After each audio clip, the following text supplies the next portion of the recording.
A few words about the sensory investigation food game and how to apply and develop its lessons.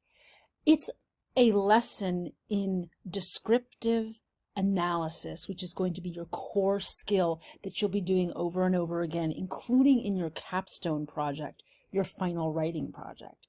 So you're starting to develop an awareness of what it means to describe with language that is precise, concrete, specific, and attentive to subtle details. Those are the words I kept using in my responses to everyone to really underline where you attained that, because that's how you want to write about art. Precision is incredibly important. So let's look up the precise definition of precise. Marked by exactness and accuracy of expression or detail. Exact, accurate, and careful about details.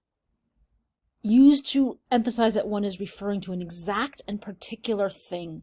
This is the heart of descriptive writing that leads to insightful analysis. And it's the opposite of vague.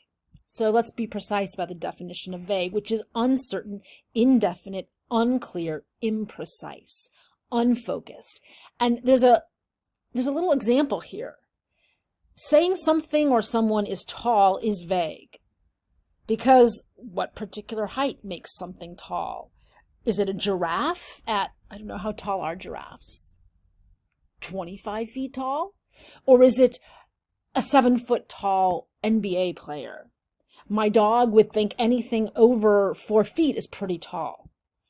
Take a look at how marvelously precise, concrete, and specific Alexander is in this analysis, because already what you're doing with sensory investigation is analyzing, which means breaking things down into its part.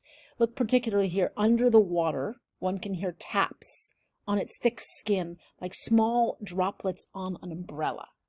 When one drops it, it makes an audible thud. I can really hear that. Similarly, Taras shows what the great Russian writer Vladimir Nabokov meant when he said that a writer's job is to caress the divine details. Look at this description of the smell. The smell of it is strong and can be even strange. It can smell like caramel, nuts, or fruit. Those are not vague. It's not vague would be it smells good. Specific and precise is caramel, nuts, or fruit mixed with the smell of something roasted and almost burnt, the smell of herbs and earth. So what good descriptive writing does is it gets us closer to the rich complexity of the object, of the experience of it. And that is so important in art. And it's what I want to see you doing in your final project and practicing doing in the kind of low stakes practice writing assignments that we'll be doing throughout the semester. Pay attention to when the textbook writers are also using language in ways that are precise, concrete, specific, and pay attention to subtle details, and how that enables you to see more and understand more. So here in this portrait by the brilliant painter Rembrandt van Rijn, it's a self-portrait. Look at this sentence. A few well-placed brushstrokes suggest physical tension in the fingers. So now you look in an exact place, you're being very precise. The language of the writing is drawing you to look at the fingers. And weariness in the deep set eye. So now the language of the writing is again being precise. Look here, notice this. This painting is incredibly complex, even though it's a simple self-portrait. And the job of the writer is to reveal that complexity so that we understand how so many elements are contributing to the experience we have of seeing it and the meaning it presents. So they go on to speak of it being mercilessly analytical. The portrait depicts the furrowed brows, sagging flesh, and aging face of one who has suffered pitfalls but managed to survive, retaining his dignity. Now they have moved away from direct empirical investigation. such as saying, look at the paint strokes around the eyes.